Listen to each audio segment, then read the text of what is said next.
Okay, thank you. Good evening, everyone. I'd like to welcome you all to the Meridian Parks and Recreation Commission meeting for Wednesday, January 10th, 2024. And we do have a quorum this evening, so we'll be starting the meeting at this time. And Rachel, will you please take roll call? Yes, thank you. Mandy Roberts. Keith Bevan is online. Jennifer Bobo. Present. Joe Greer. Present. Ellie Hood. Present. Dom Gelsomino. Present. is- Terry Dennington. John Nesmith. Present. Alan Helms is absent. Okay, thank you so much. I would like to ask for a motion to adopt the agenda for this evening from the commission. Madam President, Yes, I would like to make a motion to adopt the agenda for this evening. Seconded. okay. Thank you. We have a motion by Commissioner Greer and a second by Commissioner Gelsomino. So all in favor, please say aye. Aye. All opposed? All right, the agenda is adopted. Thank you. First item as my role as the chair of the commission, so thank you. All right, now looking back to the December 13, 2023 regular meeting, I would like to, hopefully everybody's had a chance to look at the notes. I did, they looked good to me. I'd like to ask for a motion to approve the minutes from December. Madam President, Yes, Commissioner Gelsomino.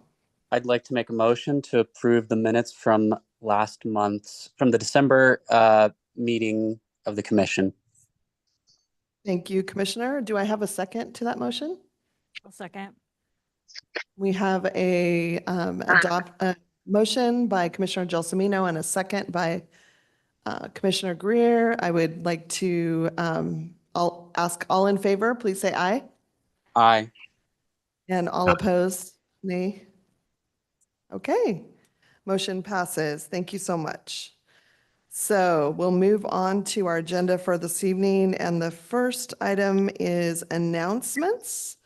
And we have, of course, our wonderful Shelley Houston with upcoming events. Thank you, Shelley.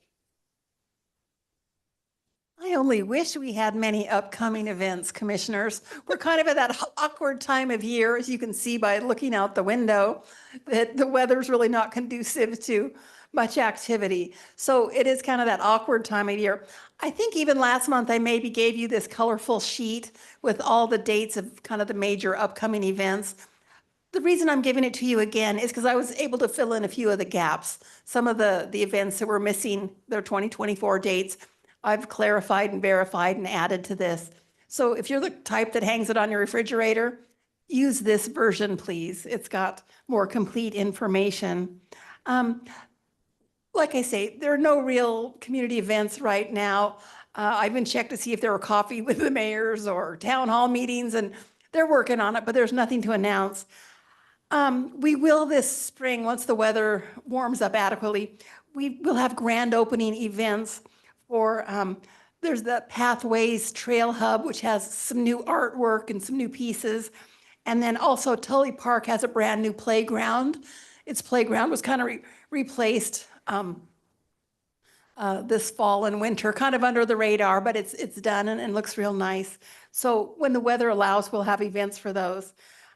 We're also looking forward to some marketing activities. We've been approached by Meridian Lifestyle magazine. They want to do a piece on a Lakeview golf course.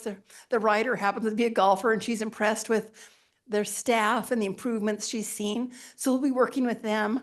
And we also have a brand new Instagram account. We've already always had one for the city that we contribute to, but we always felt like we were kind of deserved our own. And so we have a new Instagram account called Meridian Parks and Recreation that if you're Instagrammy, we'd encourage you to like it or follow it. And we've only got 5 or 6 posts up. It's brand new. So we'll be building on that. Again, it's not the most beautiful time of year for scenic photos, but we're doing what we can. So be sure to like our new Instagram page, and we'll be building it and its audience as time goes on. Another kind of unexpected little publicity nugget that we received. I know you've toured the skate park and the bike park out at Discovery Park kind of during its construction phases, and maybe you were there on the grand opening and it wasn't getting too heavy of use, but it's really been discovered and it's growing in popularity. And we saw on YouTube that there's kind of a vlogger, a video blogger, that she literally went out there, and she's kind of an influencer type in the bike community and biking and skating. And she has made a really cool, it's a 7 or 8 minute video. And we're not going to show the whole thing, but we're going to try to show you. The audio might not be too great, but why don't you take a look at the new bike park in action and the pump track. And if you're interested in seeing the whole thing, you can always go to YouTube and just search the phrase Idaho's newest bike park, and it'll pop up. Okay, here's the pretty blonde girl named April. We'll let it go for a little bit, and then we'll stop when we've seen enough.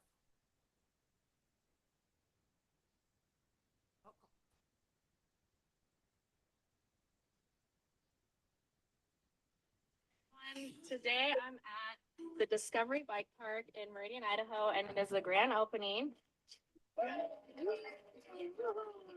And we are very excited about this because we have a Velo Solutions pump track, which is a super legit pump track. It's built very well. They usually have a different asphalt. They have some great painted lines around it, and it's just built so well. I've gotten to ride it already, and it flows really good both ways. I'm also super excited about the dirt jumps. Wow. Let's have you watch it at home if you're interested. You get the idea. She's out there narrating. This was near the grand opening, and she literally had some really cool, what do you call that camera on your helmet? GoPro type footage and some drone shots. And our own Joey Cordova, who's our staff member that has special expertise out there. He's kind of our bike park guy. We literally see him doing tricks out there. So I'd encourage you to make a note to visit YouTube. Just search the phrase Idaho's newest bike park, and you can see this gal's 7 or 8 minute video. I think it'd be worth the effort. Hopefully this time next month I'll have more, or maybe we're not having a meeting next month. Whenever we meet again, we'll have more to talk about. Unplug and Be Outside Week is being planned. Do the Right, Day of Kindness. So it's all there, just lurking in the sidelines. So that's probably good for now. Thank you. Any questions or? Yeah, any questions, Any worries? commissioners, about upcoming events or anything to share? Okay, and Cassandra's going to tell you about something cool that's going to be happening up in the art gallery in early February that I'm excited about. Oh, nice. I will Good. let her do that. Okay, well, thank you all for your service. Thank you. And I am personally looking forward to the firefighters salmon barbecue, only 6+ months away. All right. Thank you so much, Shelley. So moving on through our agenda, under old business, we have no old business tonight. So we'll move on to new business, and I would like to recognize Director Steve Sidaway for acknowledgements that he'd like to make.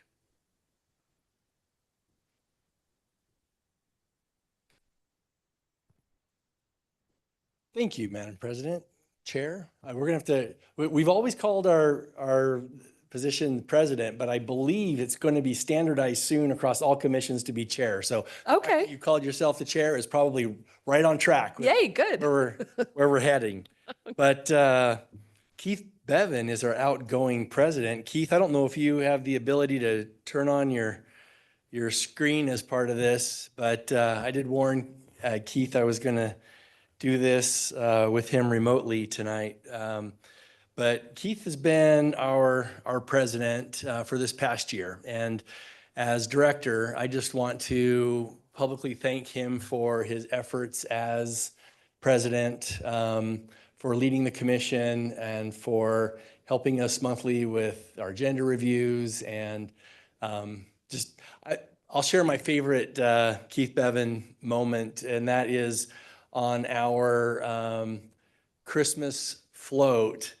He's the loudest one shouting how Meridian Parks and Recreation has the best parks in the nation, kind of stuff. I mean, he's just all super enthusiastic, and I love his enthusiasm, especially on that float. So, Keith, I wanted to thank you for your service. I have a plaque. I'm not sure which camera's looking at me this way. But I'll just read it. That says, presented to Keith Bevan, President, Meridian Parks and Recreation Commission, January through December 2023, with gratitude for your dedication and hard work. So thank you, Keith. And I'd like to just maybe turn over a moment to you if you want to say a few words. Okay, hopefully can you hear me Yes. Yes. and kind of see me. I'm not sure. The camera on my laptop is just the worst because it's not that dark in here. But anyway, yeah, I appreciate you guys understanding. My daughter flies back to Philadelphia tomorrow to law school, and so we're having a little family thing. So I wanted to be home and not have to travel back and forth this evening. So I spend more time with the family. But yeah, I would yell it from the float, and I'll say it now. I think Meridian Parks are the best. I was at the dog park last Saturday in the snow. Me and one other lady that had just moved here from Utah and had her dog, and it was like the two of us. And I told her, I said, she said something about the dog park, and I said, well, Meridian has the best parks anywhere. I said, but I'm biased because I'm the outgoing president of the commission or whatever, and I said, so you'll really enjoy what come summertime, all the parks that we have, so I try to be an ambassador as well. And, I've said it for years that, the staff of the department are just awesome, that they care so much that it makes, being on the commission just easy. And again, I appreciate the work of the commission and the department themselves. And yeah, I enjoyed it and hope to continue. So thank you guys. Thank you, Keith. And we'll get this plaque to you the next time our paths cross, but we have it here tonight. So That's fine. Thank you. You. Maybe Thank you next, so it much, might be next Director month, but that's fine. Sidaway. And I just want to say for Commissioner Bevan, thank you so much for your enthusiasm and your mentorship to me and to all of us. It's just contagious and we appreciate that, I'm sure. So thank you. Thank you. All right, well, we'll move on to the next item, which is an update from the Meridian Dairy Board. Hans Bruin, we will let you, I'm not sure how to pronounce your last name, Hans, but thank you. That is correct. Oh, Hans Bruin. oh, good. That's what they say here. They always ask me, so what's the accent? I say it's East Nampa, and nobody ever believes me.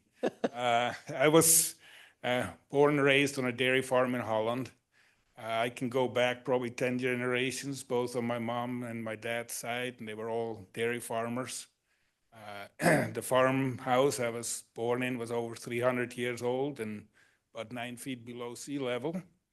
So when I finished, I just tell a little bit about myself before I move on, why I'm here. When I finished agricultural college, I was 20.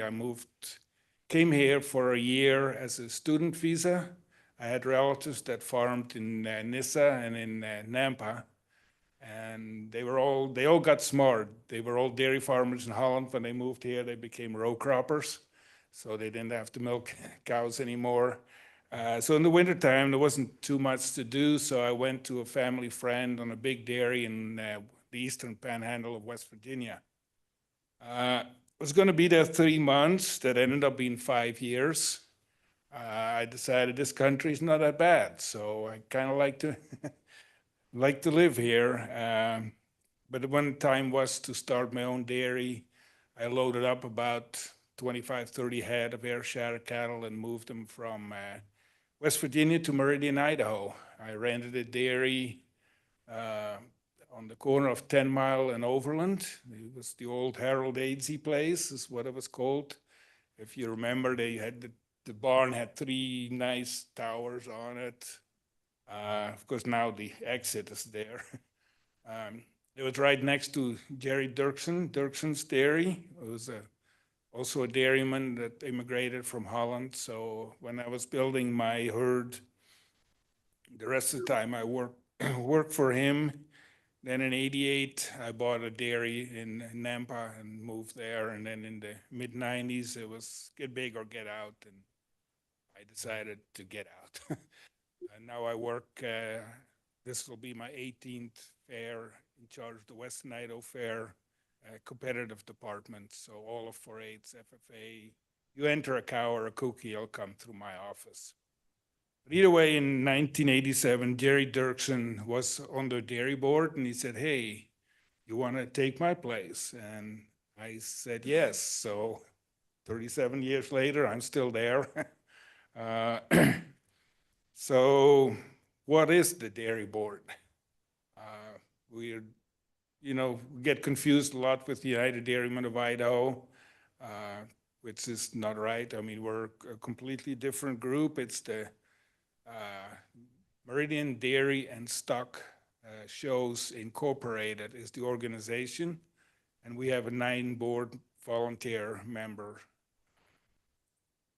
And we own the Meridian Speedway. We donated the land that's now Story Park. And we're smart enough not to run the Speedway, so we got Adam Nelson, who's doing a fabulous job for us.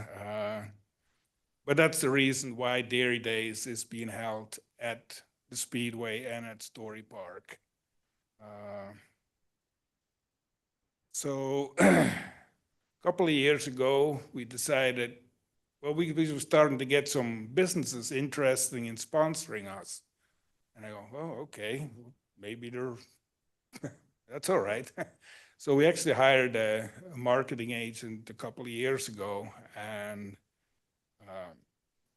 that's kind of blew us away how many businesses are willing to step up and hand us a little money.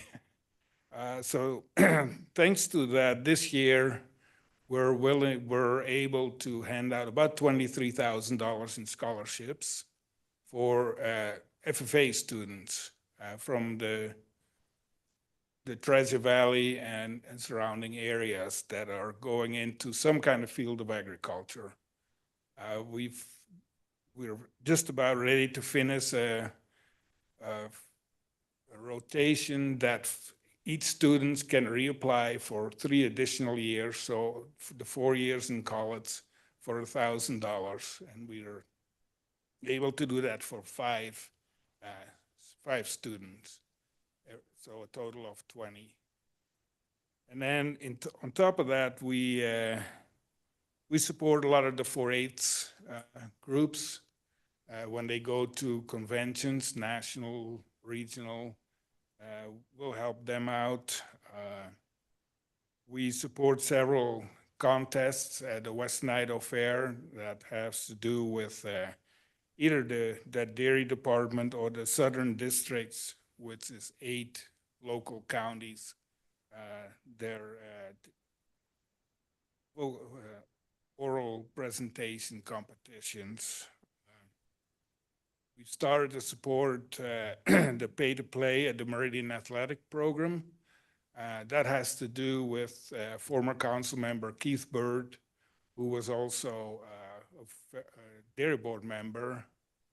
We have a golf tournament that we started a couple of years ago, and he was very involved in, the Meridian Athletic Department. So a lot of that money goes there to support them. And of course, we support the city of Meridian, Ada County. We pay $30,000+ in property tax. So whether we like it or not, the city will get hopefully a large part of that. We do the Princess contest, and everybody involved with there gets scholarships. So we generally start out, Wednesday is always the dairy pageant, and Thursday, this year, the race is going to be on Thursday rather than on Friday. That's a little bit of a change. Then kind of the part that I enjoyed the most and kind of what what it's all about is the dairy, goat and dairy cattle show, which is on Friday. This will be the 95th year of Meridian Dairy Days. And as you know, or maybe not know, it started when the creamery opened up in 1929 in Meridian, where this building is right now. It's kind of changed from, we used to be, the dairymen, the cattlemen, they bring out and they, see who had the best animals, stuff like that. But as you're well aware, I don't think there's any dairies left with a Meridian address. So we've kind of moved from a celebration of the dairy industry to trying to educate the people of, how important it is to have local food produced by local farmers.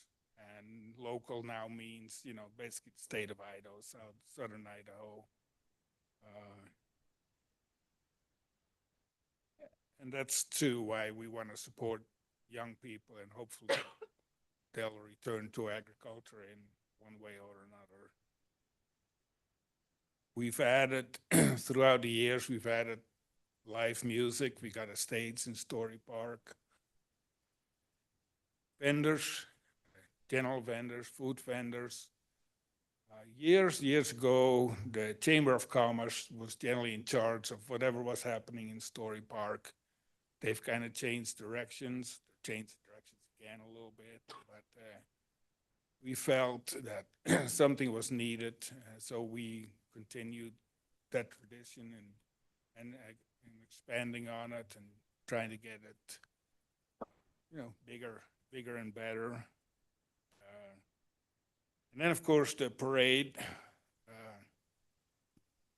I think I was in charge of the parade.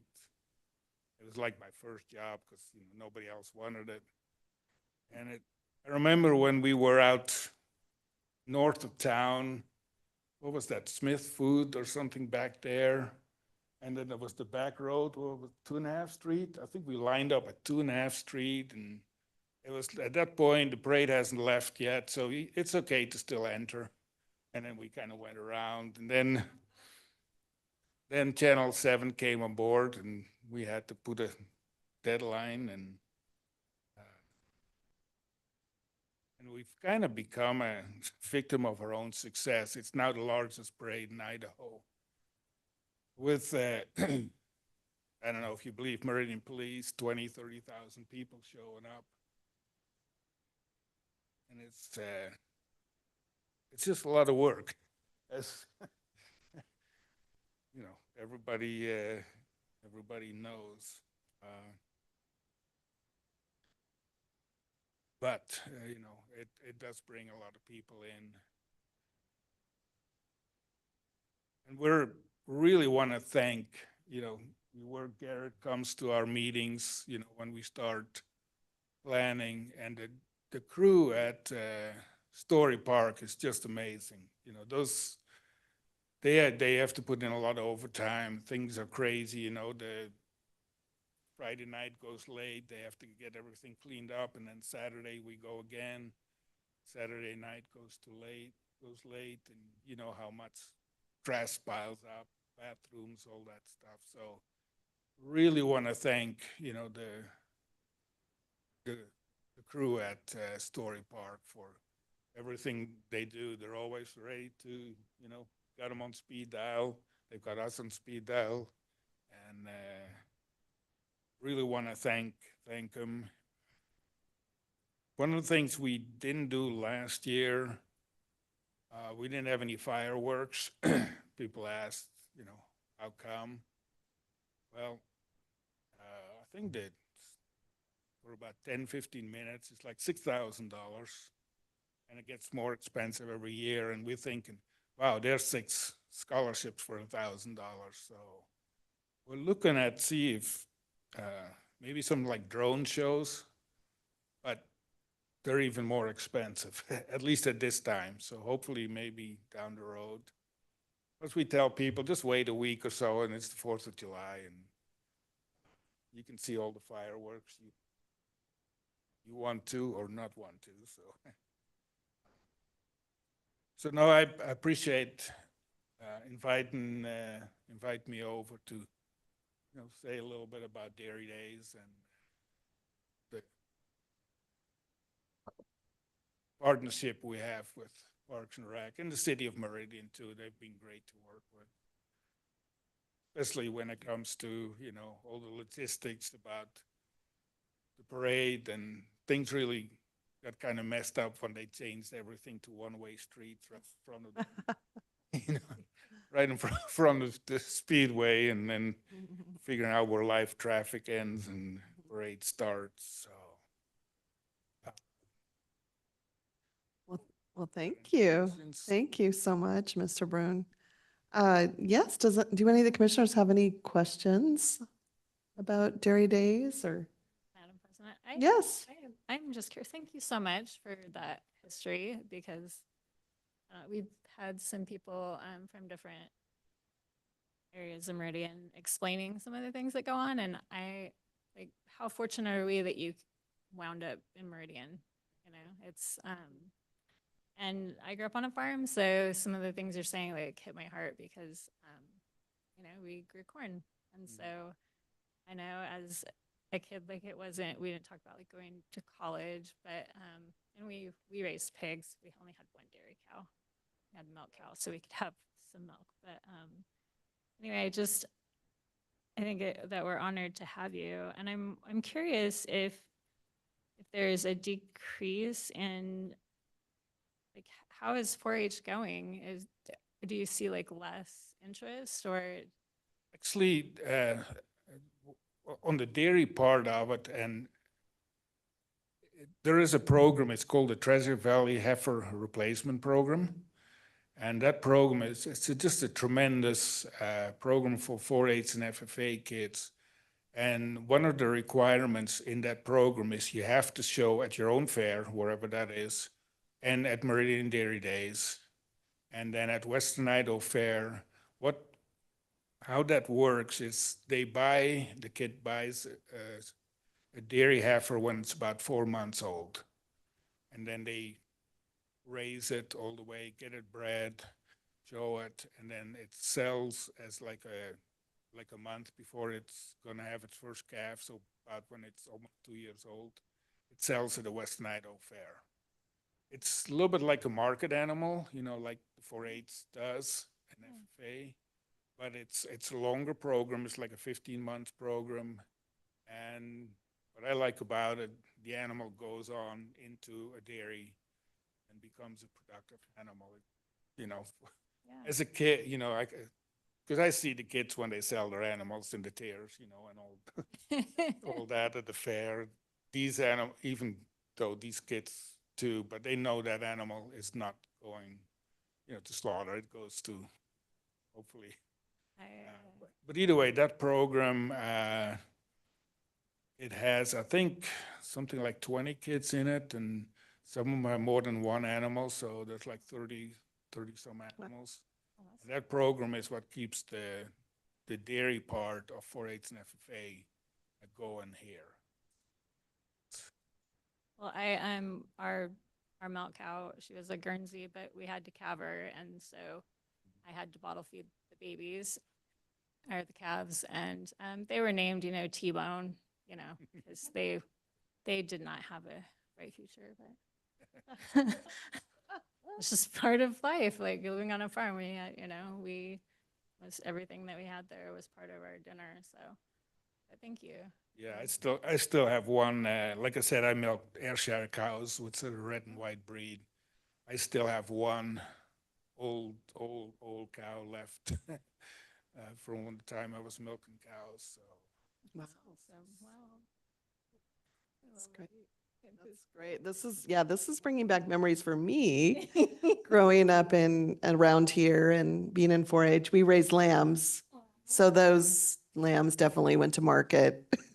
And that was, Right. you said tears. Yes, there were some. We had mobile butchers, and I think when the van would pull out, the truck would pull out, I was like, oh. Yeah. somebody's- And then the other part, because I don't know, it must have been 20 years ago, we started with the dairy goats, which is, for the kids, it's a lot easier, it doesn't take much. Oh, yeah. And Yeah. yeah, so that is a. And they have productive futures. Yeah. Right. And that's dairy goats it's a growing, that's, Growing. we get Yeah. at the Western Idaho Fair, we get over 350 dairy goats. Wow. there, so. Wow. Wow. Are there any other questions or comments from the commission? Yes, Commissioner Bobo. Yeah. I just wanted to say thank you for all that you do for education. I did not grow up on a farm. I did not. So I learned about milking cows and from programs like yours. So, and I know a lot of other kids like me that really appreciate learning and being around the livestock, because without programs like that, I never would have been able to be near them, just driving by them in the car. That's about all I had. So, but thanks. And I was not aware of the scholarships. So yeah, thank you. It's great. We run those through at least the FFA scholarship. We run them through the Idaho Foundation, the FFA Foundation, which works really nice. We said, okay, these are the parameters for the scholarships. We write you guys a check. You guys figure out who they are, and do all the money and that part out. But we do give a scholarship. One of our board members, Charlie Stevens, his dairy was where the 10 Mile Christian Church is now, on the corner of 10 Mile and Franklin Road. When he passed away, we were given a scholarship in his name, and those scholarship applications come to us, and then we say, okay, which one deserves it? And actually, his daughter is the third generation Stevenson that is on the dairy board. It's, her grandfather is one of the ones that was the original, on the original dairy board. That's great. Yeah. Good. Yes. And we're really blessed with a tremendous FFA program in West Ada, the Meridian FFA. It's the largest in the state by far. I think they got 10 to 12 advisors, and they're tremendous, I know them all. They're really tremendous teachers. Yeah. That program is just kind of blows you away what they do there. That's great. I know Commissioner Dennington has a comment or question. Yeah. I don't think try pushing there you go. Wait, one more time. Is it on now? Yes. Perfect, thank you. Thank you for your presentation, it was great. I love history. I am actually from Southern California, born in Southern California originally, and my father was a tenant farmer there. So I wasn't a farmer myself, but he always had that history to talk about. And then when we moved out to Fontana, I went to school with a girl because they owned the dairy farm there in Fontana. And so I always loved that. I knew another one that had a hatchery, another one that raised turkeys. So I'm always so sad to see all of that go by the wayside. So I really appreciate your wanting to educate people and keep that all alive, and so people know, again, that where everything comes from and that you guys are so important in our society, and people just don't realize that. I think you just go to the store and buy everything. Not the case. So thank you so much. I really appreciate it. It's amazing, because I came here in 81, and by that time there was already a lot of dairies gone, but how many dairies were still in Meridian at that point? I think there was 4 within a mile radius either way from where I was at. Yep. Yes, Director Sidway. Madam Chair, 2 things. First, Hans, I just want to say thank you, particularly for what has become Meridian's signature event with the parade. Like you said, we know it's a lot of work. We put on the Meridian Christmas Parade. Parades are a lot to put on, and appreciate the Dairy Board's efforts to continue that signature event. It's been, I believe it's been going for the 94, 95 years now as well, hasn't it? I'm not sure if it started at At the beginning or not. I'm not sure either, but nonetheless, it's a longstanding tradition. I thank you for continuing that tradition. It's a wonderful tradition for our community, so thank you. And then in the spirit of reminiscing my own family's experience with the Meridian dairy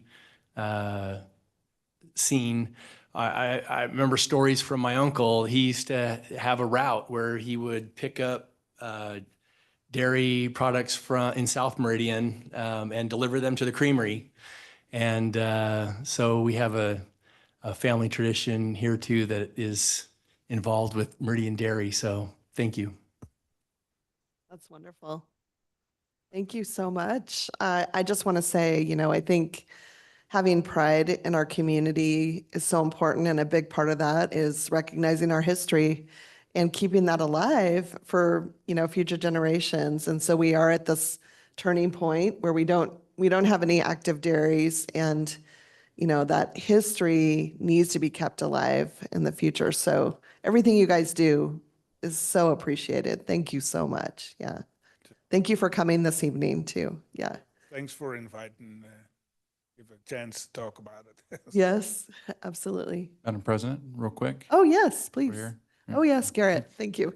I just want to thank Hans again for coming tonight. I asked him to come because I thought it was important. I've been fortunate enough to be able to go to their meetings starting in February-ish, stuff like that, for the last 4 years. And I was just amazed on what they did. I didn't know what they did until I started seeing it. And like Hans said, there's 9 board members, $23,000 in scholarships. Not only that, they're passionate about Meridian and passionate about Meridian history. So it's been fun to watch and learn from it and kind of be involved in it too. I know, like Steve said, putting on a parade's a huge deal, and the amount of hours the 9 people plus others in that put in just for those 3-day event is awesome. It's fun to be part of, at least a piece of it. So thanks, Hans, for coming. I appreciate it and look forward to the next meeting.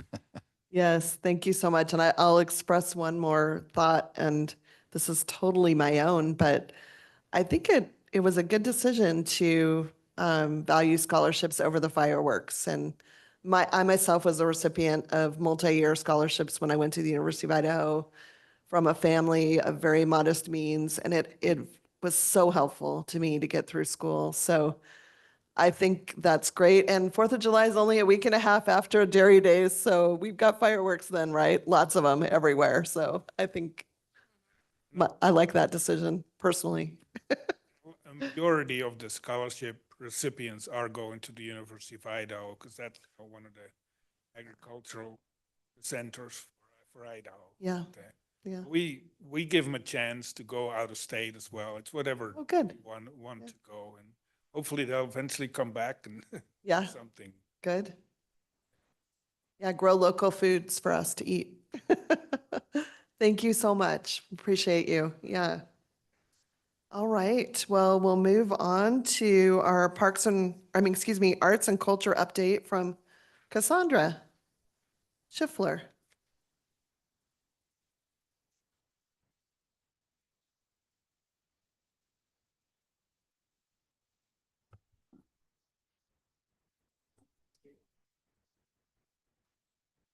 Thank you, Madam Chair and Commissioners, or Madam President, soon to be Chair. My commissions, the Arts Commission and Historic Preservation Commission, one is President and one is Chair, and I think the city's trying to do the same for all the commissions. And so my name's Cassandra, so it's the less formal sounding Cassandra rather than Cassandra, and I'm the Arts and Culture Coordinator for the city. So I'm probably the only person in the city that reports to 3 different commissions, which is the you all, and the Arts Commission and Historic Preservation Commission. The Arts Commission has changed a little bit this year. We have some new commissioners, and our chair, who's been there for 6 years, is on her 6th year in her last term. So we will be getting a new chair this tomorrow at their meeting. And their focus is to develop, advance, and nurture all facets of the arts and enhance the quality for Meridian residents and the quality of life for Meridian residents and visitors. And the Historic Preservation Commission is to preserve the character and fabric of historically significant areas and structures within the city of Meridian to honor and preserve its rich heritage for future generations. So all of my work is within the administration of these two commissions, and my position is within Parks and Rec. So in some ways, I'm reporting to you on my work as a Parks and Rec employee, but also on what these commissions do. So I'll start with the historic preservation projects. This is the vault downtown and our President Blaine, who's giving a tour to some citizens. And one of the projects that is May is Preservation Month. That's a nationally recognized month. And this year we celebrated with a proclamation from the mayor's office. We framed and donated a print to give to the library, and had sandwich boards around town in front of some of the buildings, some of the ones that are on the walking tour with more information and to recognize those buildings and places. It had a presentation and guided walking tour of downtown Meridian. We hope to do some of those same things this upcoming year. We also have these virtual tours, and there are some links throughout the presentation. These will be attached to the minutes at some point, so if you wanted to come back in and check out some of the links that are on the presentation, you should check this one out. It's a virtual tour, and so there's several sites, and it's kind of like a 360 tour, so you can check out these places that have been documented, and some of them already look very different, like the one of City Hall was before the development across the street. So it's the point of the project is to kind of preserve those spaces and what they look like. The project this year that we did is the image that's on the screen is Eggers Farmstead, which is on Black Cat Road. And that building is the last remaining dual silo structure in the Treasure Valley. The developers recently purchased the property, and it will likely, we'll see what happens, but it will likely no longer be there. We also have guided walking tours. Those are available with the brochures outside of City Hall and also on your phone. So either iPhone or Android, you just go to the Meridian Historic Tour on your mobile app, and you can check out the walking tour that way. One of the bigger upcoming projects is updating the Historic Preservation Plan. We currently have a 2014 Historic Preservation Plan, and the State Preservation Office, SHPO, recommends updating preservation plans every 10 years. And I just submitted a grant to SHPO for funding that project. It's a $15,000 grant. So if awarded, we would contract with a historic preservation researcher to complete that plan. And it's never a guarantee, but I think it's very likely since they have recommended that we do this, and I've been speaking with their administration. Another great thing that happened this year was the Preservation Idaho has this program called Orchids and Onions, and they pick various projects, and for onion awards or orchid awards, you can guess maybe you don't want the onion award. Those are for preservation things that happen that are not so good. But we nominated the Tolith House downtown in Meridian.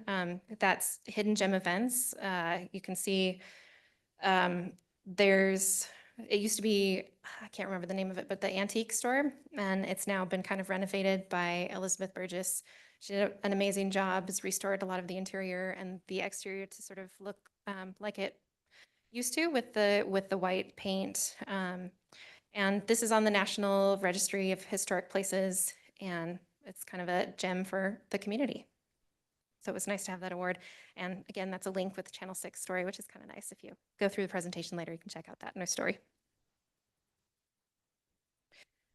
We also completed a reconnaissance survey of North Main Street. A reconnaissance survey means it's also called like a windshield survey. It's just kind of from standing on the street, they go through, they document, they photograph, and sort of look at properties that may or may not be eligible for the National Historic Registry.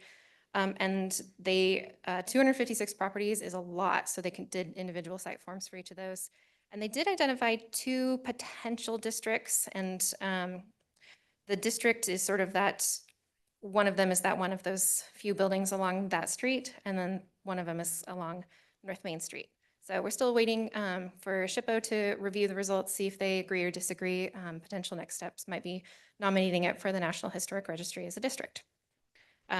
One thing I will note about districts is that it doesn't, it's a celebratory sort of thing, but it doesn't mean that people can or cannot do things within their properties. It's not something that has any regulatory effect.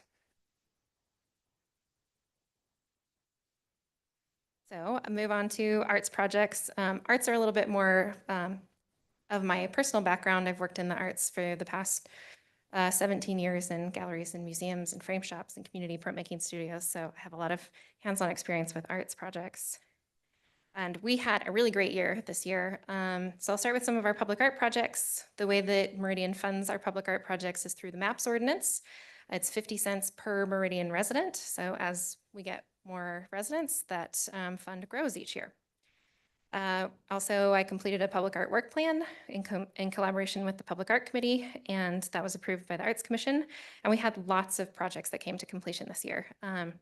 There was the mural at the Meridian Pool, which completes the Meridian mural series of 3 murals that were partnerships. Wrapped 6 traffic boxes, mosaic sculptures at the 5 Mile Creek Trail Hub, 4 public art benches, and a 4-part sculpture called The Whole Ball Game. I have pictures of those. So here's the pool. This is by an artist team called Sector 17. They have multiple people that work on their projects. And it was nice because it kind of highlights, in particular, the pool, like actively swimming, not just like having fun, but swim lessons, which is part of the history of the pool. And it was also its 50th, this is its 50th season was last year. We had the traffic box series. These ones this year were all by West Ada School District students. One of them was a special project to honor a student that died crossing the street at that intersection. This was a longer term project, Water Metrics. This is a mosaic piece. There's the 2 columns, and they sort of act as a gateway to the 5 Mile pathway. So you can ride or walk or bike through them on your way into the pathway. This is really beautiful individual little tiles placed throughout. It's really beautiful in person. And we have a few other pieces that are coming to that site. There's also, I decided not to put pictures of the bike racks that were installed yet. And then we have some signage going in because we'll have some sort of ribbon cutting in the spring that you should all come to. Discovery Park, we also installed several things. This is entryway signage by Stephanie Inman. These are hawk and trout benches by Colin Selig. So these benches are made from recycled propane canisters. So they're 99% post-consumer recycled materials. And when you sit on them, and you can see some of the weld marks and some of the rust things that happened from underneath. And he doesn't really manipulate the shape either. He uses the shapes that are in it to create these benches. And in 2024, he's also making some bike racks. So we'll have a few more projects by him. This one is called it's supposed to be The Whole Ball Game. I spelled that incorrectly on this slide. I'll fix that. But with just an H, because there's the cutout. So as you walk around them, you can see there's sort of the images of a female softball player and a male baseball player in the cutouts. But I actually really like the sort of mashup shape that happens on the right. Sort of these abstract things as you walk through. And those are in between the softball fields at Discovery Park. In addition to the Arts Commission projects, sometimes we're also doing park identity projects. So here's one that was also completed this last year. I think many of you were here when I presented on this about this time last year for the Seasons Park piece, and that turned out just beautifully. So that's up in Seasons Park. And a few more park identity ones are the bike racks that I just mentioned. And then upcoming this year, more signage at the 5 Mile Creek Trail Hub and something for Chateau Park. Other projects, youth performing arts projects. We issued a call for youth performing arts projects.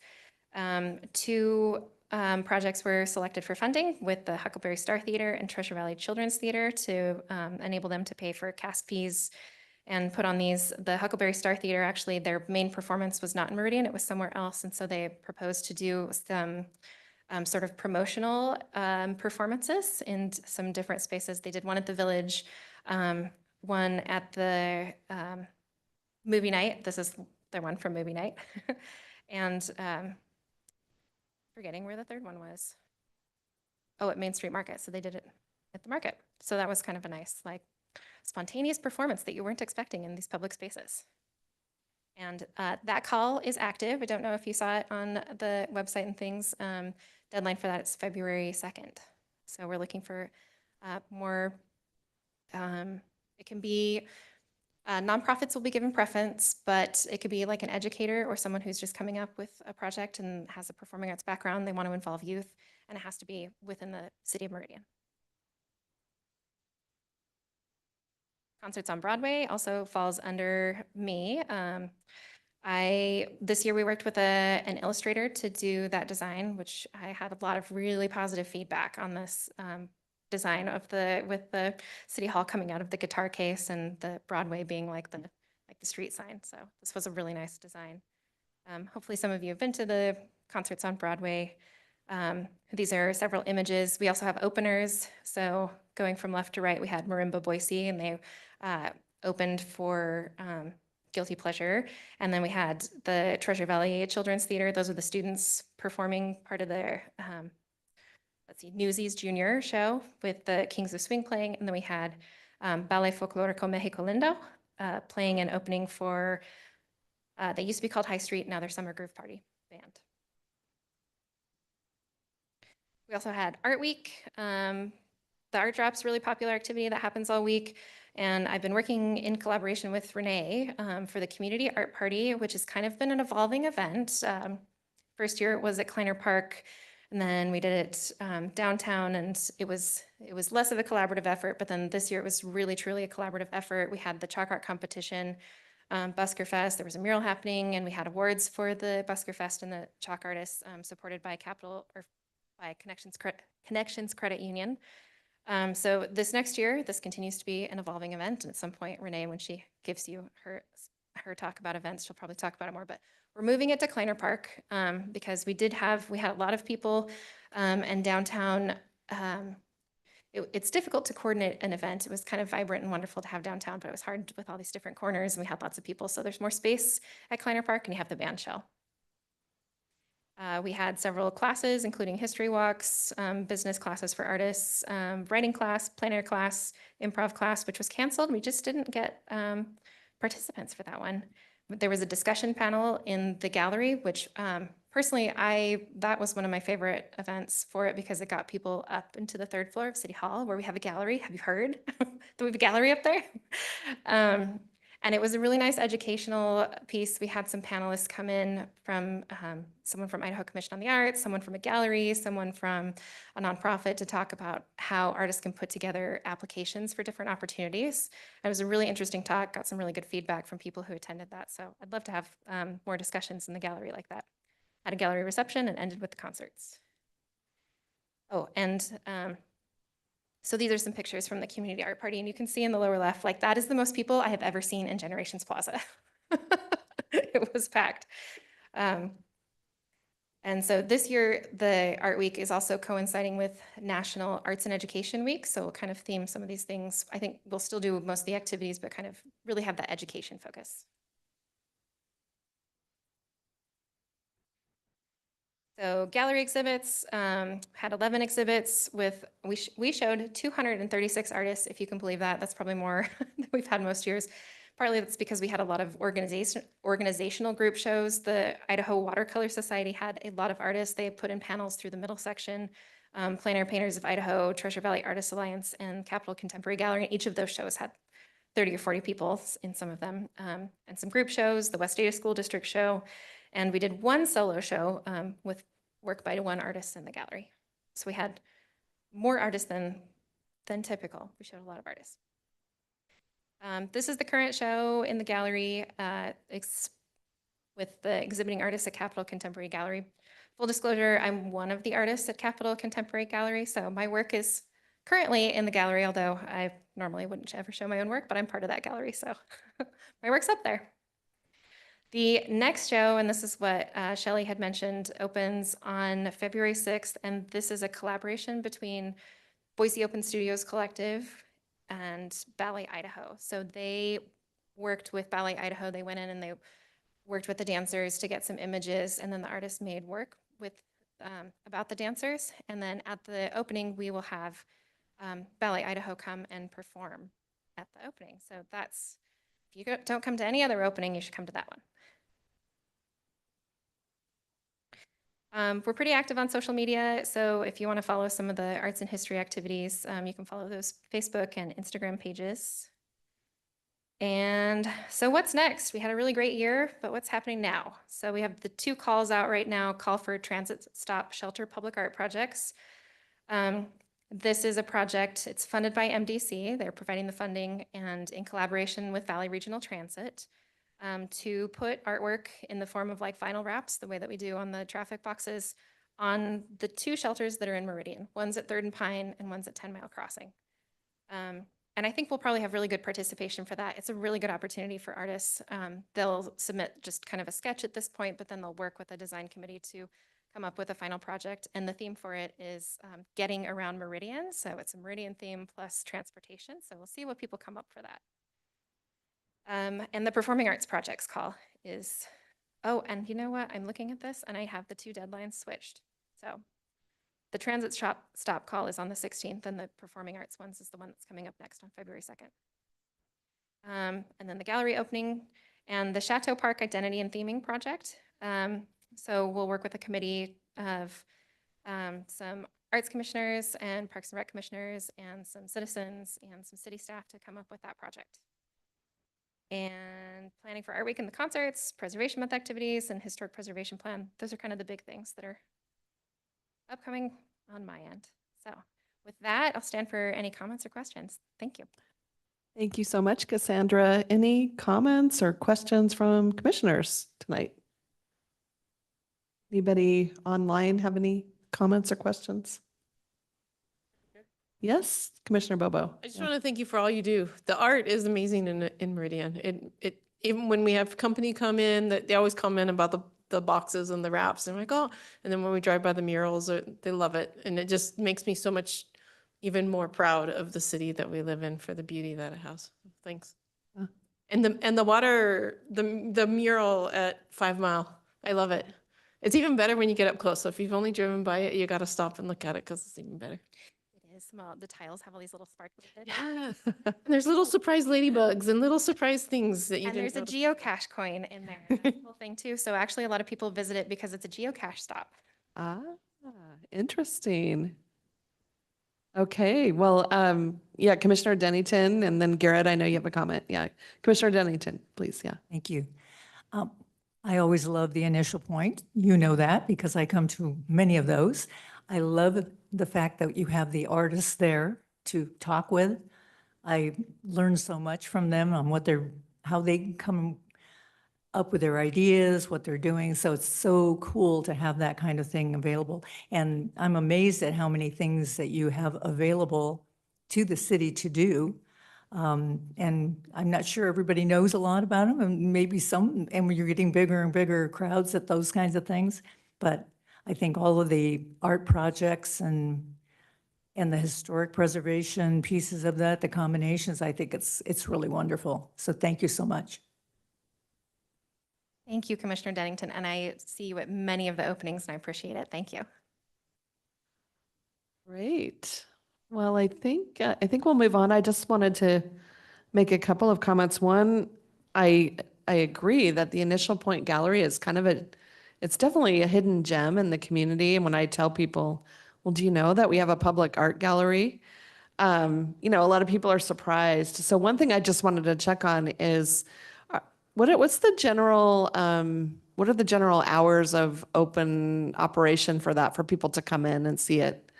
The gallery is open when City Hall is open, so it's open 8 to 5, Monday through Friday, excluding holidays, or there's a few occasional things where City Hall's closed. But. Okay, great. And I know, Garrett, you had something you wanted to comment on. Yeah, thanks. Yeah. Madam President, thank you. I just want to say this is what she just showed you is a snapshot of what she does. She does so much for just being a one-person part of the department, right?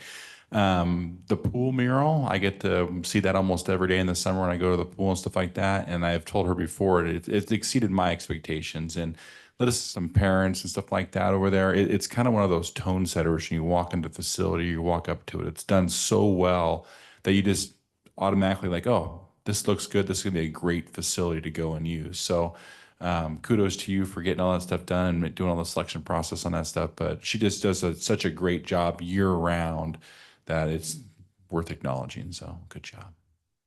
Thanks so much. And Director Sitaway, yeah? Not to pile on, but I will. I I may sometimes get to tell her in private, probably not enough, but I'd like to say publicly that how much I appreciate what Cassandra does for our department. Getting the arts and culture position in our department was really nice. It's kind of interesting that within our department, there's technically 3 commissions now. This is just one of 3 commissions that kind of fall within our department, but Cassandra fully leads 2 of them, the Arts Commission and the Historic Preservation Commission. And it's a big lift, and you can see from her presentation that she does a lot. And so I thank you to Cassandra for all you do. I think Meridian is better off for it. So thank you. And she still somehow finds time to do her own artwork, which I'm totally impressed with. And yeah, so I also, just on behalf of the commission, want to thank you so much for being there to recognize and honor our history. I'm really excited for the historic preservation plan and, hopefully for action to be taken on the historic district ideas that you guys were working on. And, if we don't recognize our history, then people won't value it and see the importance of preserving it. So it's really important. And of course, the arts, that all of the arts, whether it's visual arts or performing arts, that enriches all of our lives. And so it's so important. You're a treasure. Thank you for being here. We appreciate it. Okay. Thank you. I appreciate it. And I feel very lucky to be here too. Good. Sit with a smile. All right. All right. So we have our final new business presentation tonight with Emily Kane on open meetings, ethics, and bylaws. Very important topics.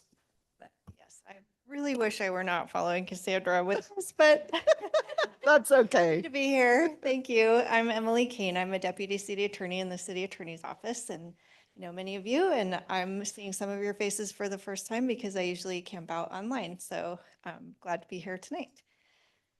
So here, of course, to talk about open meeting laws, among other topics.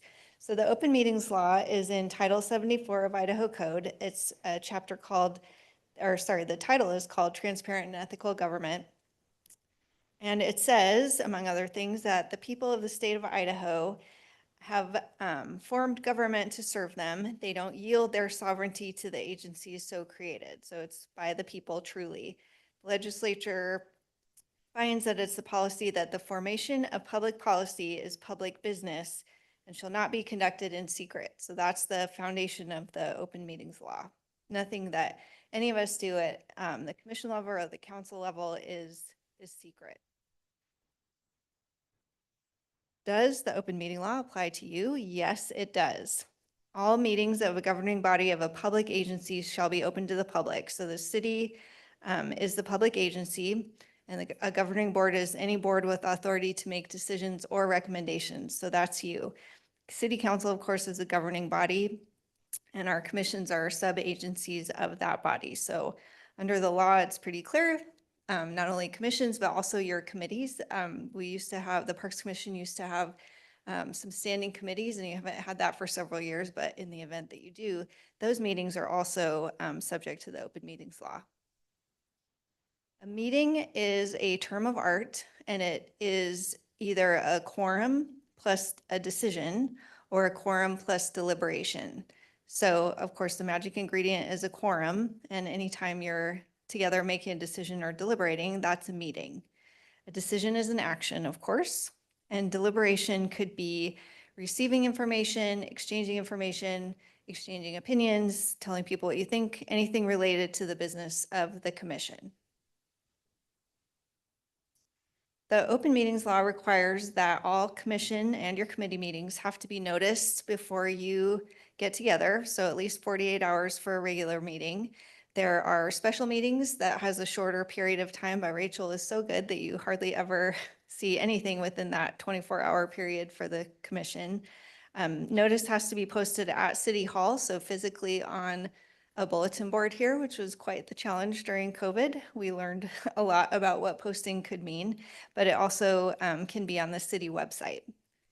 The meeting has to be open to the public, of course. Everyone has to be able to attend, so it can only be held in a facility that is ADA accessible. You have to follow your adopted agenda. You can adopt your agenda after, or excuse me, you can amend your agenda after you've noticed it, but it's tough to add things during the meeting. You have to be really careful with that. So again, your commission is really good about that. You follow your noticed agenda, but if you ever decide to add things, please give me a heads up because it's kind of a big deal. The idea is that you give the public some idea what you're going to be talking about, so there won't be any surprises. And finally, your meeting must be memorialized in summary minutes, or at least your actions. And Rachel, again, does a great job with your minutes. They're really thorough. So the Attorney General's office puts out manuals and they're very helpful. They have kind of FAQs about different topics, including open meetings law. And this is one of the things that the AG's office says. The requirement that the open meeting law be complied with should not be evaded by holding smaller meetings with less than the quorum present or by having a go-between. So you could have set up a daisy chain where you each call each other and talk about things on the meeting or on the agenda rather, but don't do that. That technically you're probably not committing a violation, but it's frowned upon seriously. It's not a good idea because it's really evading the purpose of the law, which is to let the public hear what you're saying. So here's some scenarios. I used to quiz everyone and make everyone play a game, but I'll just tell you the answers. So is it a meeting? So there are 5 of you at a New Year's party and you're talking about your pets. This is not a meeting because this is just informal gatherings. You're not deliberating about the business of the commission. But if there are 5 of you at a New Year's party and you're talking about whether Meridian Park should have an off-leash guinea pig park, it's probably not a meeting. That's probably pretty silly. This is not deliberation toward a decision. But if someone brings to you an off-leash guinea pig park, you'll have to disclose that you had this conversation at the New Year's party. And it's really easy. You can just say, oh, these commissioners and I were talking at this party, at this place, and this is what we said. So it's just a matter of getting it out there onto the public record. If you're at a New Year's party, there's 5 of you, you're talking about a proposal that's on your upcoming agenda, that's for sure a meeting. And it's not noticed, it's just happening at a party. So whenever a quorum convenes and deliberates, even if you're doing that in an informal setting, you're having a meeting. So please try to avoid that, definitely avoid that. Now, what if there are 4 of you? That's probably not a legal violation, but it's really hard to defend. It's too close to yes. You don't have a quorum, but please don't cross that line. It's still deliberation, still evades the purpose of the law, even if it's not an actual violation. So ex parte information gathering is a related concept where elected officials or appointed officials receive off the record information or opinions regarding a matter that's pending before the commission. So it comes up a lot in Meridian. We're still kind of a small town. It's a close-knit community. Informal conversations with citizens. Someone might approach you in the grocery store or at school. Someone sends you an email, calls you on the phone. Even if it comes out of nowhere, it's not that you ask people to call you or email you or approach you at the grocery store, but that is still information that you're gathering off the record. It also happens when you visit a site, do a site visit on your own, or do research or interview people about things that are on the agenda. Please don't do that. Please do that here. And if there are people that you want to talk to about things on your agenda, you just let your chair/president know, and she'll put it on the agenda and get that lined up for you. So whenever ex parte information gathering happens outside of a meeting, you're off the public record, and that is an open meeting violation. It can be a problem. Everything really has to be conducted on the record and not in secret, which means off the record. This is the Supreme Court. This is from a case. Whenever you deviate from the public record, the commission conducts a second, or rather the commissioner usually conducts a second fact gathering session without proper notice. So the issue with ex parte communications is that hasn't been noticed to the whole world, that no one knows that you're having that conversation. So as much as you can, try to avoid it. You can shut down the conversations and say, I have to stop you, please come and talk to us at the commission meeting, or just as much as you can. Again, you really always can't, but there's an answer for that. You're not held to a standard of disinterestedness. So you live here. That's why you're on the commission. You care about parks, you care about your community. So you are going to receive unsolicited, usually, information off the record. So the answer again is to disclose. Just say on the record, I just want to let you know I had this conversation in the grocery store with a citizen. If you can get their name, even better. Date, even better. As much disclosure as you can on the record is best. Oh, and I'll also add, you can also do site visits. This commission is the champion of site visits. You do a great job. You notice them, the public is invited, everyone knows about it. So that is allowed. You're allowed to move as a group and gather information outside of this room. So another quiz. So if a commissioner goes to the proposed site of a future off-leash guinea pig park, it's going to be discussed in an upcoming meeting just to see what it looks like. Is this inappropriate? Yes. Please avoid this. Don't learn about a park and go to see it for yourself. I mean, do see it for yourself, but don't do that with the intention of making decisions that you're going to, informing decisions that you're going to make at a commission meeting. This is off the record fact gathering. The public's not invited, so please avoid that. What if you live near the site and you go by every day on your way to work or school? That's not a violation. You're allowed to live here. You're allowed to look out your windows while you're driving, but please do disclose, hey, I live near here, I work near here, I go by here every day. Just disclosure is the key. Very cleansing. So if the commission, again, wants to go together to look at the site, that's okay. We just need to properly notice it, take minutes, and make sure the public can attend, because it's a meeting. The open meetings law doesn't mean that the commission has to take public comments or testimony, but of course you can. That's up to your president. There is an exception to deliberating in an open meeting. It's called an executive session. This commission actually once has gone into executive session, and that is the only commission I've ever experienced doing that. So it's really unlikely. The city council does it all the time, but if you feel the need to deliberate in private, please let me know ahead of time and we'll figure out if you fit into one of those exceptions.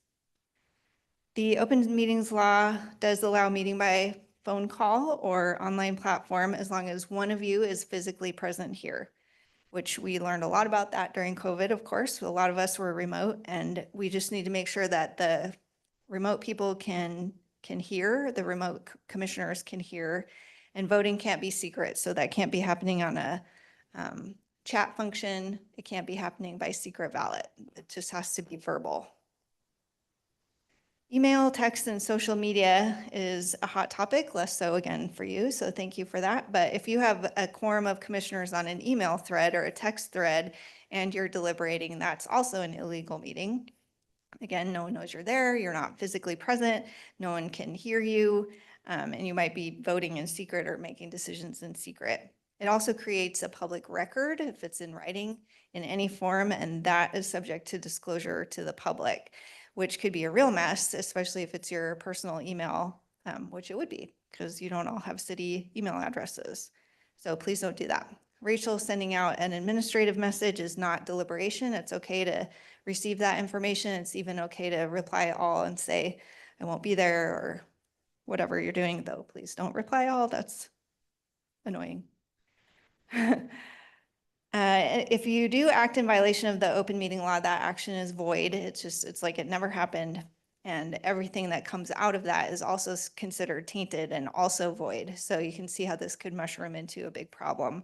The fix is to start completely over, which always feels really absurd, but let's just avoid that and not have to worry about it.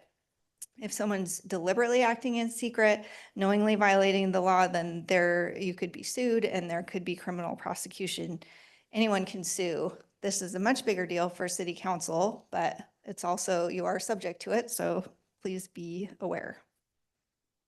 Okay, motoring right along, your bylaws. The Meridian City Code in Title II, Chapter 1 has a general overview of commissions, and Chapter 4 concerns the Parks Commission specifically. The highlights are you have to do an annual report. Each commissioner has a 3-year term. When your term expires, that position is noticed to the whole world. The applications are open again, and you can reapply as the incumbent. A 3rd consecutive term has to be approved by City Council, which we actually approve all of our terms, so not a problem. City Council goes through or adopts a resolution to approve all commissioners and their terms. And finally, if you're absent for half of the meetings in 12 months, that constitutes automatic dismissal from the commission. We're working on clarifying that, among other changes that I'll bring to you probably in a month or two.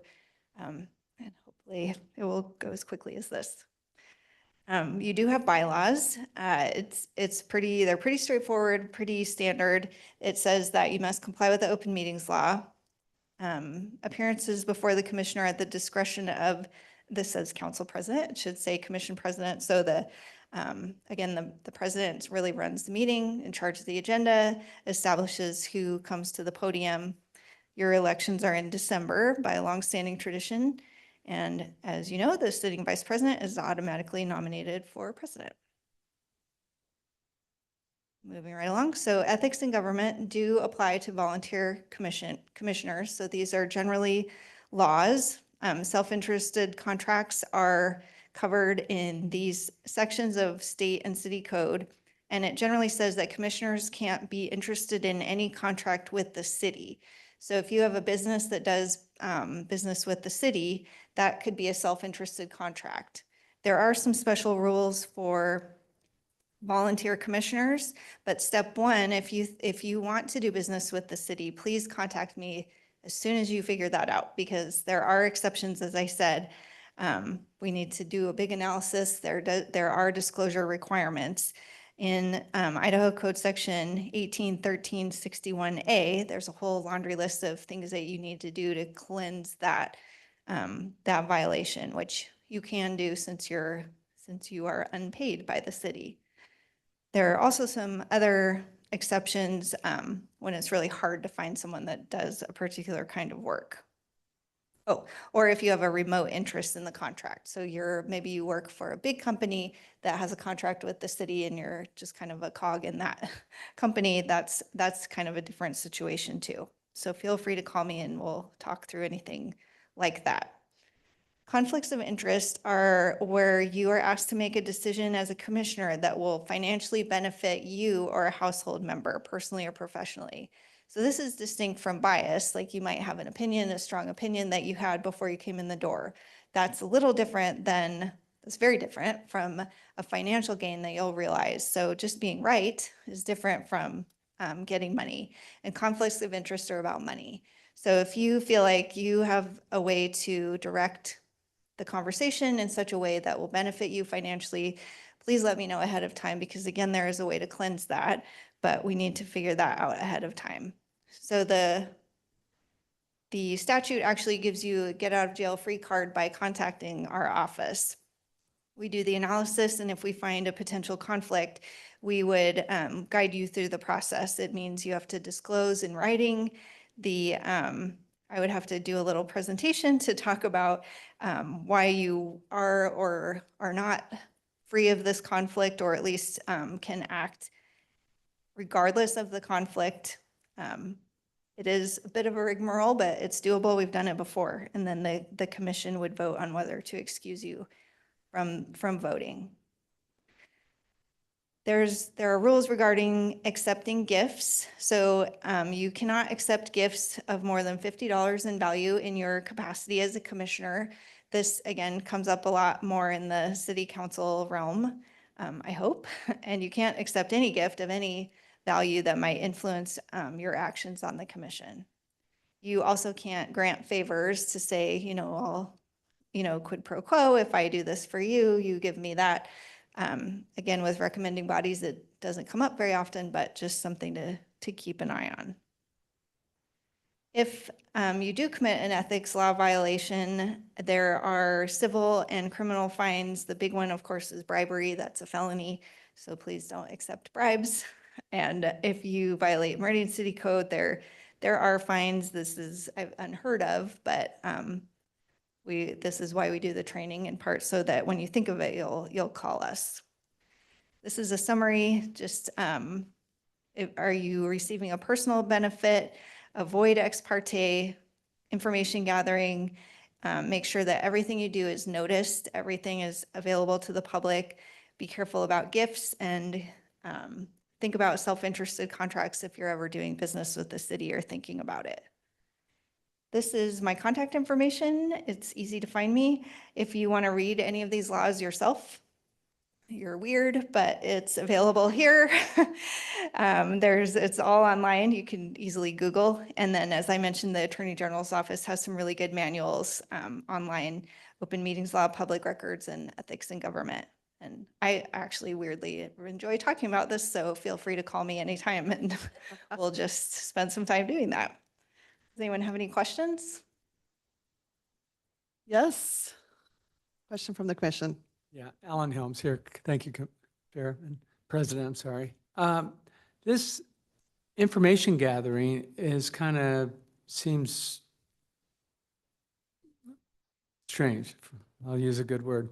But I mean, a lot of times we're supposed to be making decisions, and sometimes we don't know all the facts. And so we're just supposed to go blind until we come here and then we make a decision? Madam Chair, Commissioner, what's important is to make sure that you have all the information you need to make a decision. So if you are faced with a decision and you feel like you need more information, then the answer would be to have staff go and get that for you and bring it back to the next meeting. It's a little more cumbersome given that you meet once a month instead of once a week. But really, if you're making a recommendation, you should have in this room everything you need. And if eyes on are really what you need, then the whole commission needs to go together and look. So it's a concept, it's made so that the decision maker, or in this case, the recommendation maker, doesn't go and see things that it's not that they're not meant to see, but doesn't get the insider look, doesn't get it looked different on that day, doesn't get something the public cannot also see. So it's a matter of confining your decision to the record before you and the testimony and whatever information you have. Well, it's just interesting. I mean, I feel guilty because I was looking at something regarding arts because I didn't know what it was. So I Googled it trying to figure it out. And I think, oh, did I just break the law? I mean, it seems a little, anyway, I'll be better. To answer that question, no. Yeah, and I was just gonna maybe tag on to that as well. So maybe you could help add a little bit of clarity, Deputy City Attorney Kane, because in my profession, I work a lot in city planning and design, and I've been to many city council meetings and commissioner meetings as part of that.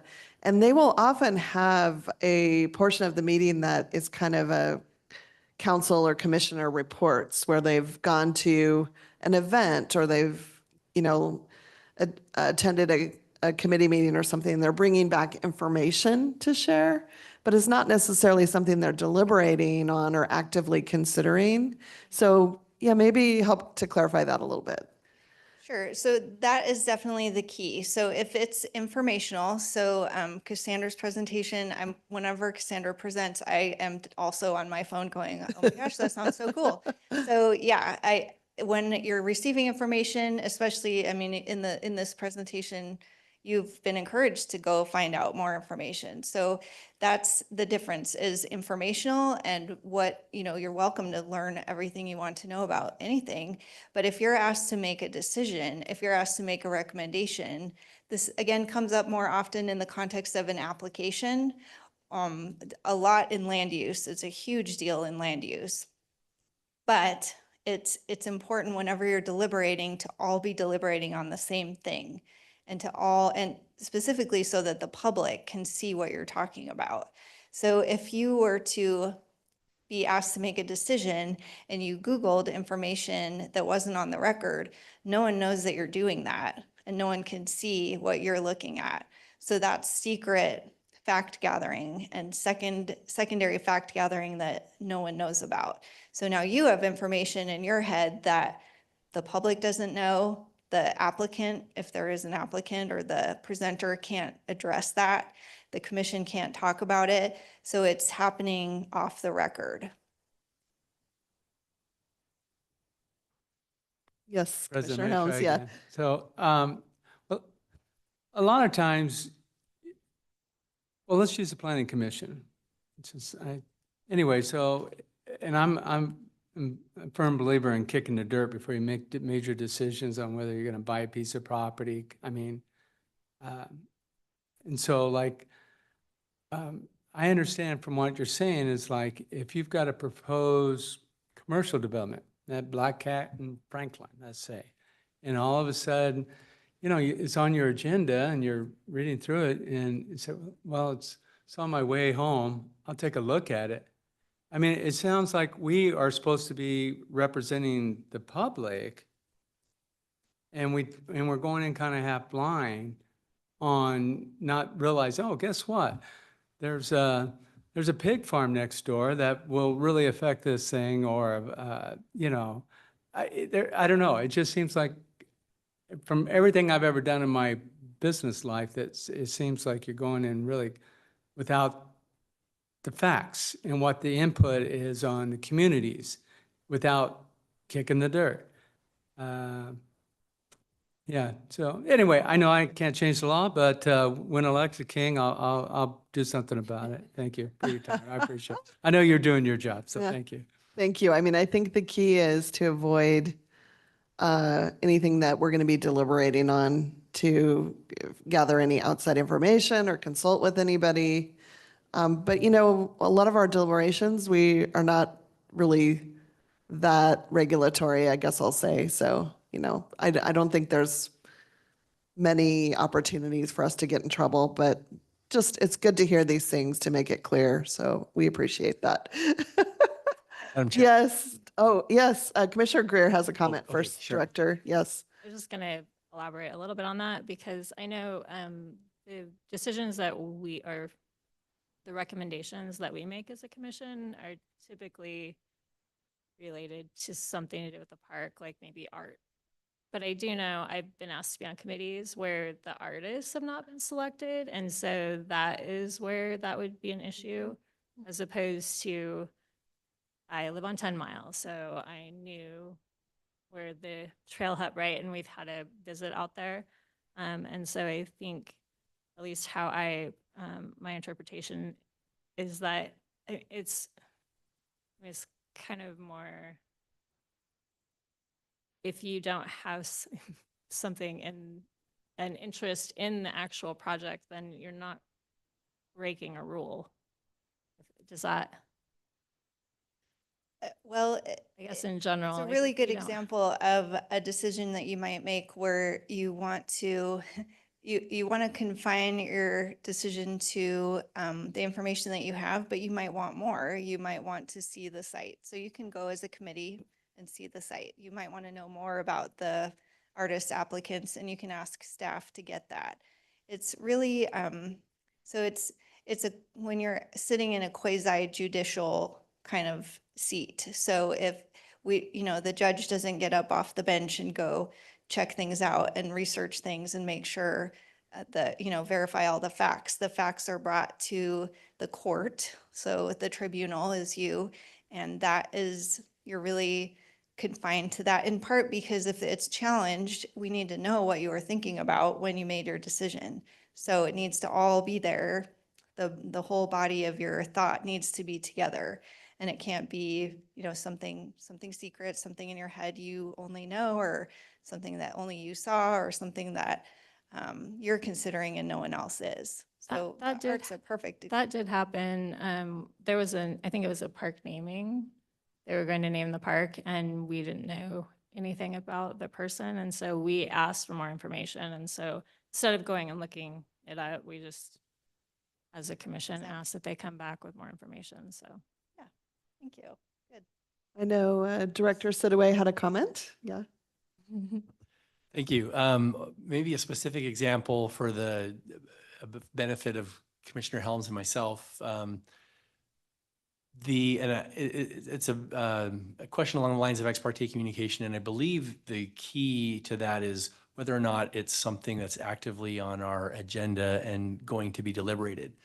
But Commissioner Helms has a specific interest in the golf course, and he reached out to me a month or two ago and said, "Hey, I feel like it's part of my job to, I like to know what people think." So, I invite people to talk to me at the golf course. Is that okay? I told him I thought it was, because there's not an active item on our agenda. So maybe using that as an example, could you respond to that? That's great example. So, of course, living your life and playing golf, that's completely allowed. And just gathering information from the public to see generally what they think of the golf course, any, issues or concerns that they have, that's general, that's okay. If you know you have an item on an upcoming agenda to say, approve a new site plan for the golf course, it would be inappropriate for you to go and kind of poll people. Hey, what do you think of this? What are your thoughts on this? What are your opinions? Tell me what you think. That's different. That's ex parte communication. What you want instead is to tell people, hey, please come to our meeting. Please come address the commission. Please come to the public setting and share your thoughts on this. That way, everyone can hear it. Everyone knows about it.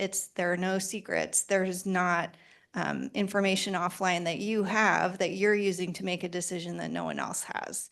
It's about fairness to there's not often applicants in this setting, but it's mostly fairness to the public, because the public actually also has a due process right to know what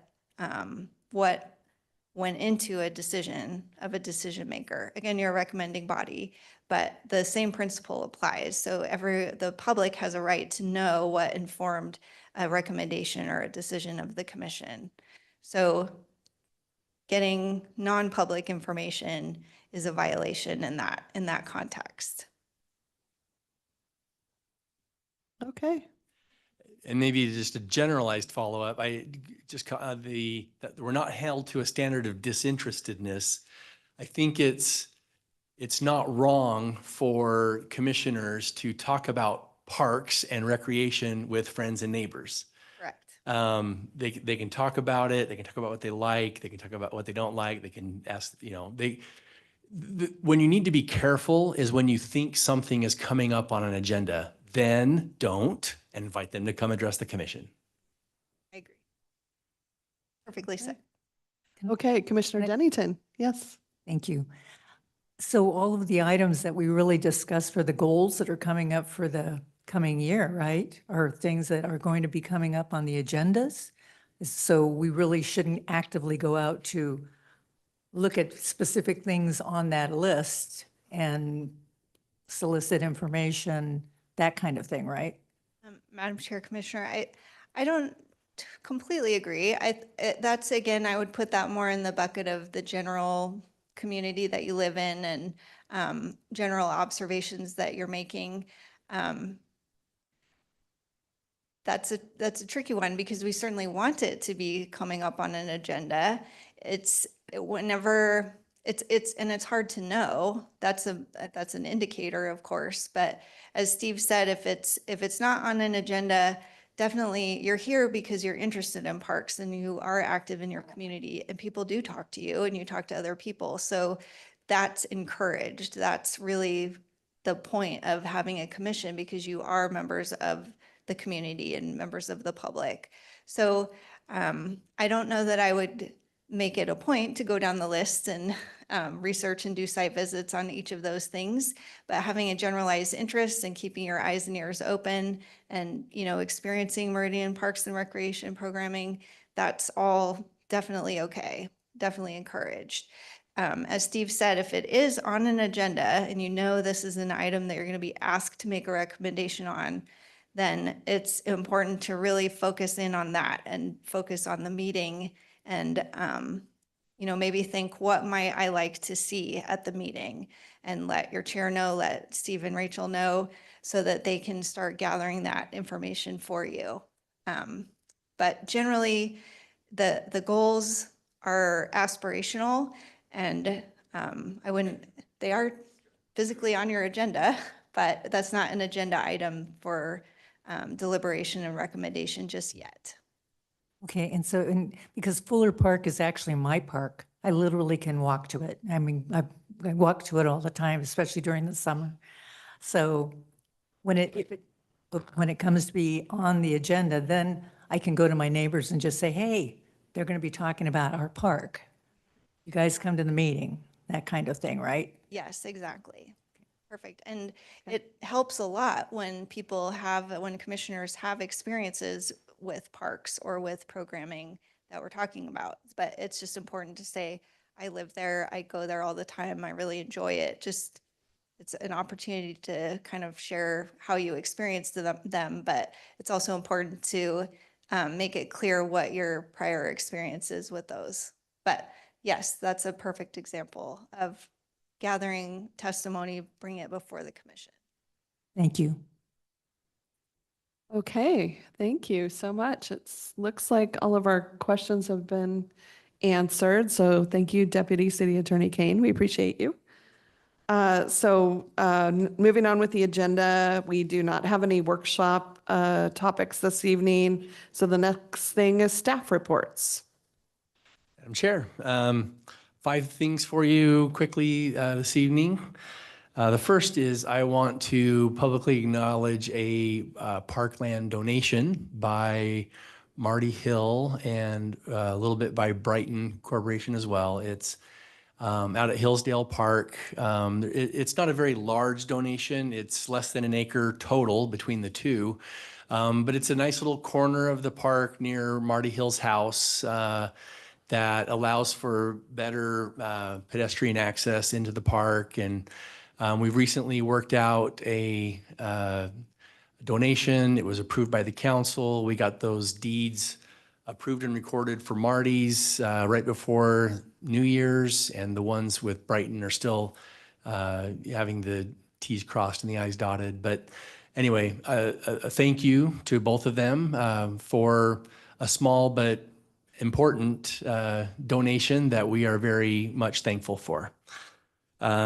Second, I just wanted to note that last night on the council consent agenda was an agreement with Meridian Youth Baseball for a little shade awning that's going to go out in front of their concession area in Settlers Park. So there should be a future little bit of shade. I believe it'll be retractable, and we're interested and grateful to get that addition into Settlers Park. Third, we've been working with Ward as the Western Ada Recreation District for the last several years to accomplish the transition of assets like the golf course, the swimming pool. Those are the 2 big ones. We've already taken over management of those. On October 1 of this year, we're taking over ownership of everything. And we had a meeting at noon today with the board where they began the process of approving documents that kind of lays out the process for that. Big thanks to Emily and Garrett for helping us get to where we are, but we're basically lining up the dominoes so that October 1 is ready to happen, so that we don't just operate the pool, but we then own the pool, for example. Currently, we own the land of the golf course, but technically the lease, the operation is owned by Ward and sublet to us, and we will fully take that on. So just wanted to acknowledge that that's in the works. And then like Shelley mentioned earlier, the Tully Playground is close to being finished. One of the things that I'm really proud of that I wanted to note that isn't done yet is we are working on our first pilot program for what's called a communication board out at the Tully Park Playground, which is a board that autistic children can use to communicate better. The school district is working on their first ones also. We've met with the school district folks and been in cooperation with them. We should have one this spring out there before we have a grand opening, fingers crossed. Ribbon cutting for that. So excited about that. And then finally, I just wanted to publicly acknowledge the tremendous efforts of our parks crew with snow removal. There's many snowstorms lined up back to back to back coming up this coming week. And today was a big one. They were here at 5 a.m., not only at City Hall, I mean, they do police station, they do the fire stations, they do home court, they do the senior center. It's a huge lift, and I'm sure they're all home just exhausted right now, but, and they're going to be probably here tomorrow doing the same. So just a public thank you because they're real pros at it, and I really appreciate their efforts. So thank you. Great. Do we have any other reports? Yes, Mike. I was actually going to say something about the snow. I had it on my list. It was because it was thick and heavy, and we've got supposedly heavier snow coming on the weekend. So, and they'll be out there on the weekend to keep everything That's cleaned amazing. up during So the off times. appreciated. But really, the big thing for me has been the improvements at the golf course. We've got the couple of restrooms that are, we're getting ready to pull the trigger on ordering the restrooms to get submittals to include in our CZC application. The civil stuff's done. We're working on geotech reports for footing design and slab design and stuff like that. So that's a big deal. And then the inside is like 1,000 moving parts and pieces. We've got a lot of work done on the inside of the clubhouse already. And the carpet is going to be arriving at the installers mid-January sometime, and then they'll get that installed, and then new furniture has been ordered, and that's coming probably about a month or so. So we've got it pretty much lined up. So all the dominoes are falling in sequence, and there's going to be a couple that are out of place. We're in the process of designing a new bar top that the park shop is building. It's epoxy with artifacts in it, golf themed artifacts, and that's going to be really cool. So. And fun fact, the wood for that bar top is wood that came out of a silver maple that was cut down in Centennial Park years ago. Oh, that's wonderful. Really neat. Yeah, they're getting Great. planed, and the planks have been arranged and cut, and it's going to be neat. One of a kind for sure. So That's I got. Be fantastic. happy to answer any questions. I really appreciate how you guys are always looking for these creative opportunities. So do any commissioners have any questions on the report so far? I know we have more to come, but anybody? No? Good. Okay. Go to Garrett next. Right on. Thank you. Been working on a couple different things. One, City Council approved our TI budget for Bay 6 is what we're calling it, over at the home court facility. So I've been doing a lot of work on that. We have some walkthrough pre-bid meetings next week for the paint and the flooring to get redone. Already got the sign. There'll be a new sign on the building coming in when you first pull in the parking lot there. Got that ball rolling as well. And then the pool railing, I don't know if I mentioned that last month or not, but the pool railing in the front of the pool that's all rusted, it's going to get fixed and replaced here probably in the next month or so. So that's coming up. The Meridian Main Street Market, I actually just submitted all of the paperwork for the temporary use permit process to the city of Meridian. yesterday, and all the 88 County Highway District road closure stuff this morning. So that's supposed to happen. That'll happen the second weekend in April. So when they start, all the way through the second or third weekend in October. So that'll be happening again soon. Been meeting with YMCA and doing quarterly reviews, things like that. So for those that don't know, we have an admin 1 position open in our office right now. Tanya, who we just hired less than 6 months ago, got a job a little bit closer to home over in Nampa, kind of more in her wheelhouse. So she will be leaving us January 26th, her last day. We have that position open right now when we already have over 60 applicants, and it just opened Monday. So a lot of application reviews that we'll be get to going through. So otherwise, all the other recreation programs are going extremely well. We're doing, it's not necessarily down season for sports. There's 142 volleyball teams going right now. So just a lot of stuff happening in the recreation world. And you obviously got to hear what Cassandra's been up to. So yeah, with that, I'll stand for questions. Any questions for Garrett this evening? Anyone? Okay, we go to Kim. Thanks, Madam Chair.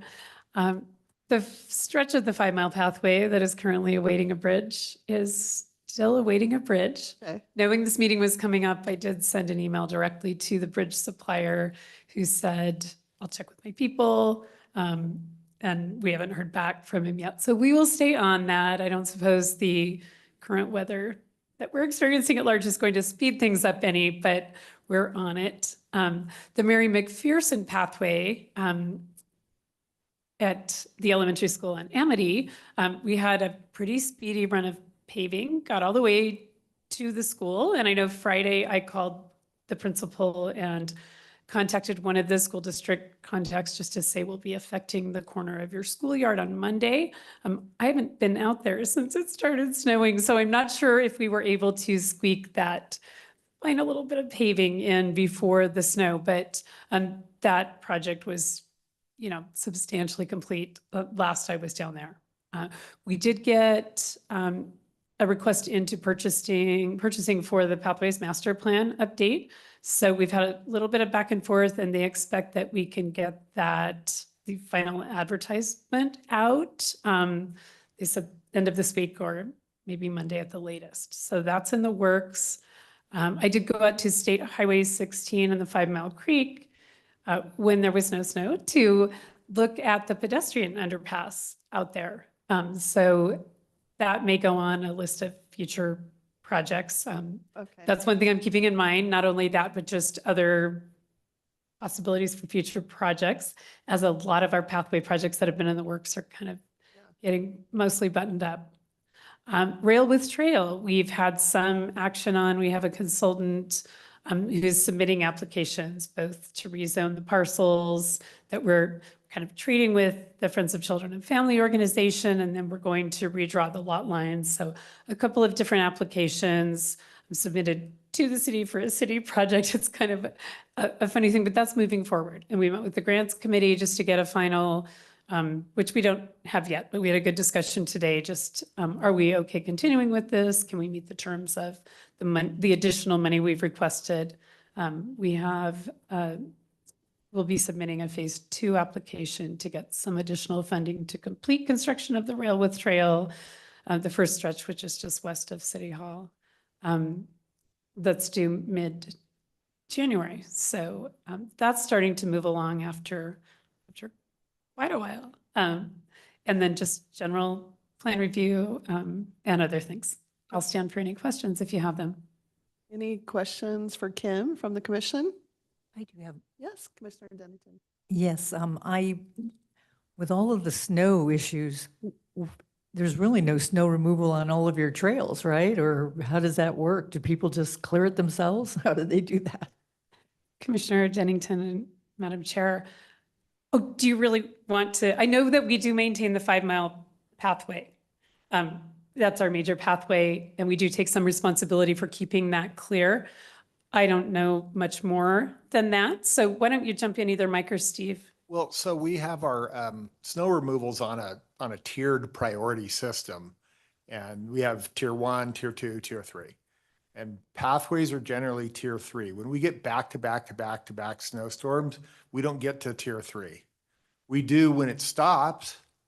Oftentimes it's melted by then. But if we just get one storm and we go through the 1s and 2s in the same day, we'll go back the next day and do the pathways. That's good to know. Is that tier system published somewhere that folks can see? No. Top Okay. secret. All right. You know, you can have it if you want. If you want a copy, I'm more than happy to send it Oh, to everybody. yeah, I'd be curious till you get just it to out. know, you know. Yeah, it's you'd be really surprised how many sites are on there. It's like, you guys go all those sites and remove all the snow. It's First, yeah. amazing. There's a lot on it. We'll send you a copy. Okay. Yeah. That sounds great. Madam Chair and Commissioner, correct me if I'm wrong, but I think there is some greater coordination with West Ada School District, not on a day-by-day basis, but to make, I'll just scratch that comment. No, we did. Direct it When we to had the Mike. big heavy snowmageddon years ago, we did go out and plow some routes to school. Okay. We kind of chipped in and teamed up and said, hey, because throughout the city, adjacent property owners are responsible for snow removal, but oftentimes there's property owners that don't live there. It's an empty field with a sidewalk around it. So they're not there to plow the snow. So there were several areas, actually quite a few, that the parks crew went out and did. I would just add that that was part of an emergency declaration, and we had to rent equipment to be able to do it. So that doesn't happen on any regular basis, but if there was an emergency declaration, then we can jump in for stuff like that. Great. Thanks for clarifying that. Excellent. Any other questions on pathways this evening? Okay, thank you, staff, for your reports. And let's see, I think we are nearing adjournment, but there is one item that we checked in with Deputy City Attorney Kane that would be okay to talk about tonight, and that is that our next meeting is scheduled for February 14th. And we are thinking that we should entertain either canceling that meeting or rescheduling it. We did a little bit of consultation with staff and found out that there aren't any active agenda items for February. So I think we would be okay to entertain a motion for canceling if somebody would like to offer a motion in that regard. Madam Chair, Yes, Commissioner Greer. I would like to make a motion that we cancel the February 14th, 2024 commission meeting. Seconded. Okay. Thank you, Commissioner Gelsomino, for your second. And that would mean that our next meeting would be in March at the typical time. So, okay, all those in favor of canceling the February 14th meeting, please say aye. Aye. All opposed? Okay, good. I think that was unanimous, so we're good. Thank you. And Madam Chair, I just point out just for the record, the next regular meeting would then be on Wednesday, March 13th. Okay, thank you very much. All right, so with that, I think we are ready to adjourn for this evening. I want to thank everybody this is kind of one of our longer meetings, but it's been very interesting and educational. So I want to thank everybody for hanging in there. And is there a motion to adjourn the meeting this evening? Madam Chair. Oh. Ooh. Go ahead. I think it beat him. I'd like to make a motion that we adjourn tonight's meeting. Seconded. Okay. Thank you, Commissioner Greer. We have a motion and it's been seconded. All in favor, say aye. Aye. Okay, and I get to, and all opposed say nay. None. I get to use the gavel for the first time. We are adjourned.